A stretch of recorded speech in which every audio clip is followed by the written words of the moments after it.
We are in the second week of the ongoing conflict between Israel and the US against Iran. Since Israel and the US attacked Iran, the whole world defense is shook. Countries are looking to form new alliances and defense partnerships.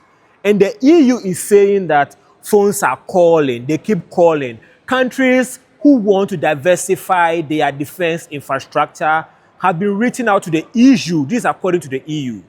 And so, in response to that, in the coming days, the EU is going to sign a new batch of defense partnership with three countries: Australia, Iceland, and Ghana.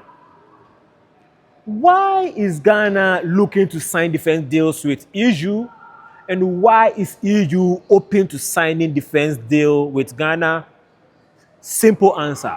Both of them need each other. Ghana needs the EU in order to modernize our military, and the EU needs Ghana in order to stop the inflow of drugs to Europe.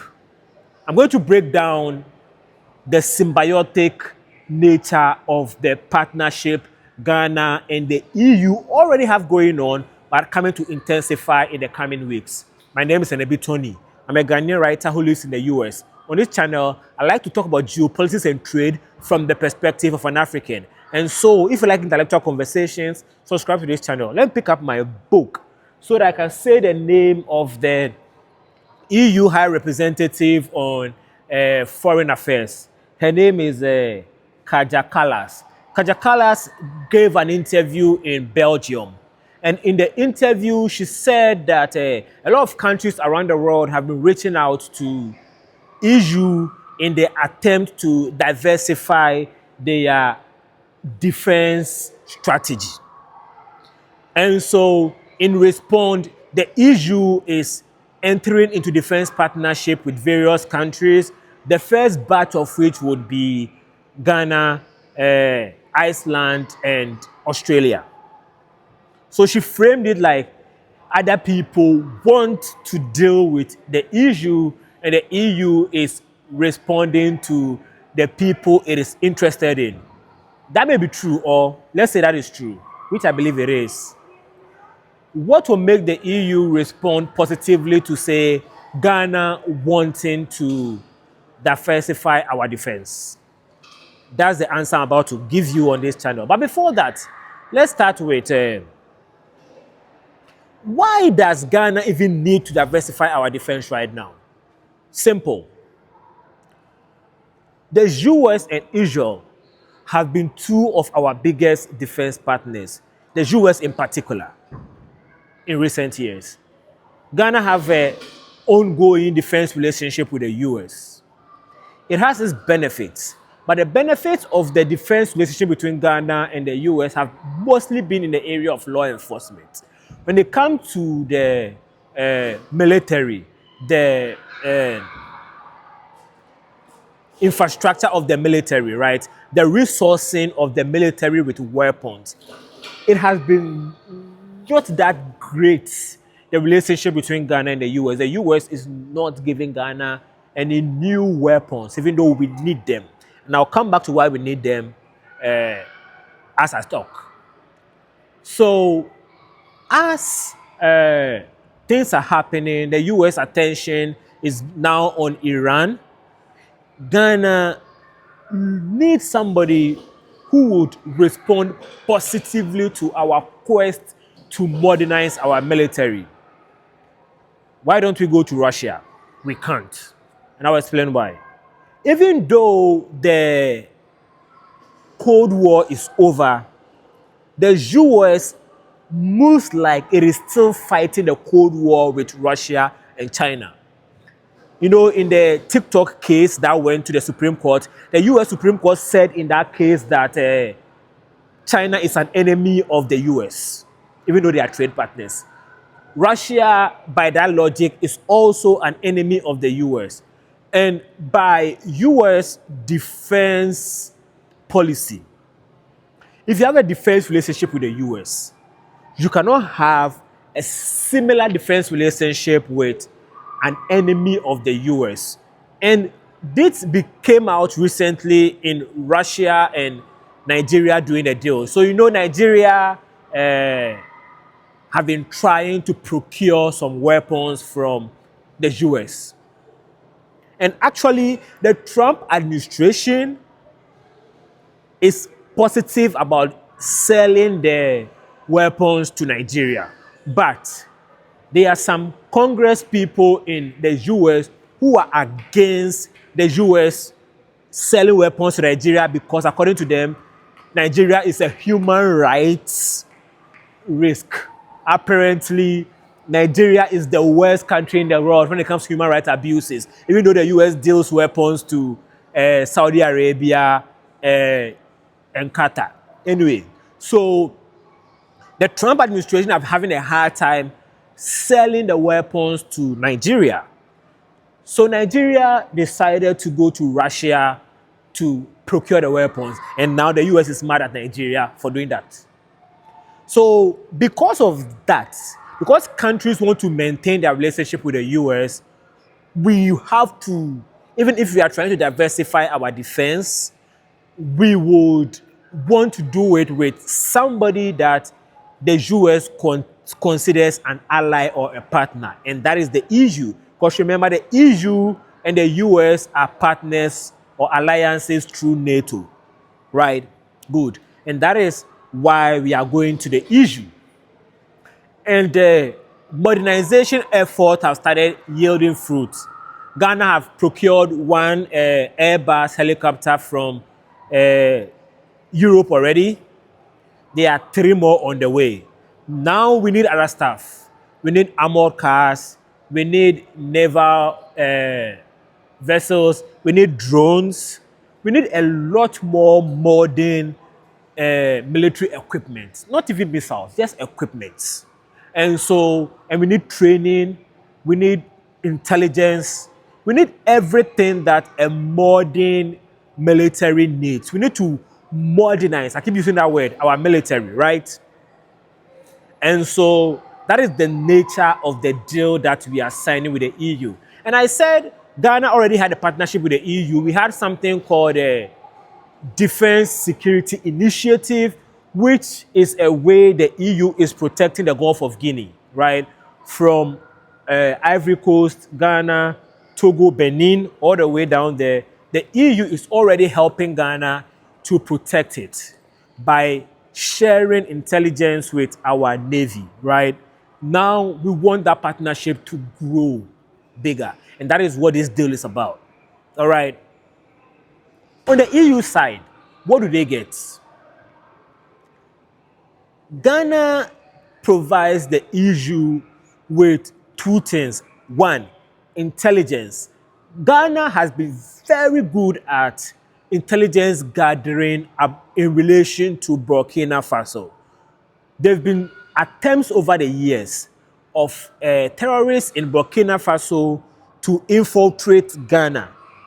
Since 2016, I believe, and for the past decade, they have been unsuccessful because people who live along the border in Burkina Faso have been swift to alert the security of Ghana whenever terrorists are moving crazy, all right?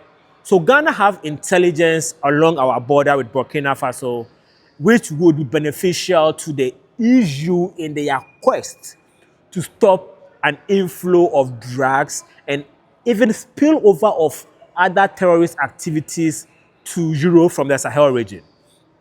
So the Sahel countries, Mali, Burkina Faso, and Niger, have become a hotbed for narco-terrorism. So the terrorists who are, jihadist insurgents who live in these Sahel countries, they finance their crime with proceeds from drug trade. So drug dealers in the South America, right, cannot transport drug directly to Europe. So they've been using the west coast of Africa to transport the drugs. And a lot of African countries like Ghana and Nigeria have done well enough, not the best work, but well enough to stop the activities of, drug dealers. So what is happening? There's still drug dealers in Ghana. I'm not saying that we've eradicated drug dealers from Ghana. Don't get me wrong. So what is happening is drug dealers are using the Sahel countries, and so when the Sahel countries sell the cocaine, they use the proceeds to buy weapons to engage in their terrorism. You know how they do it. What just happened a few weeks ago? Some Ghanaians were caught up in terrorist activity and they lose their lives. The tomato sellers, right? So what I'm telling you is that it is actually a real problem. But the problem is even worse for Europe because in the last few years, there's been an intake in drug consumption among the youth of Europe. Cocaine intake have gone really high in Europe. And the way this narco terrorist was transporting the cocaine, sometimes they use the ports of Ghana if they're able to get it through. If sometimes they use the port of Senegal, sometimes they use most commonly the port of Guinea-Bissau, sometimes they use the port of Nigeria, right? But we've been trying to crack down on these things. So a common route for narco terrorists is Tunisia and Libya. They go by land through Tunisia and Libya, cross the desert, and then they'll take the drug to Europe by crossing the Mediterranean. The same way, what do you call it?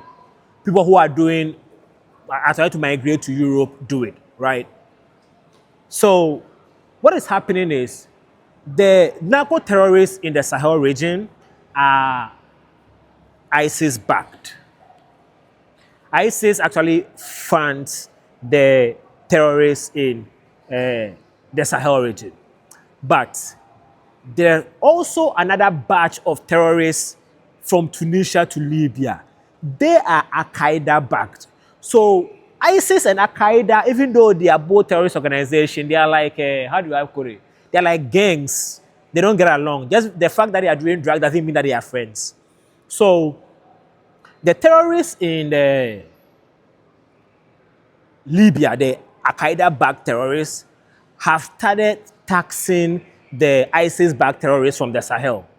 So if you are taking cocaine to Europe through Libya, you're going to meet Al-Qaeda-backed terrorists who are going to ask you to give them a cut. And so they are losing money. So they are looking for new trade routes for their drugs. And guess who have a port they can use or a sea they can use? Ghana.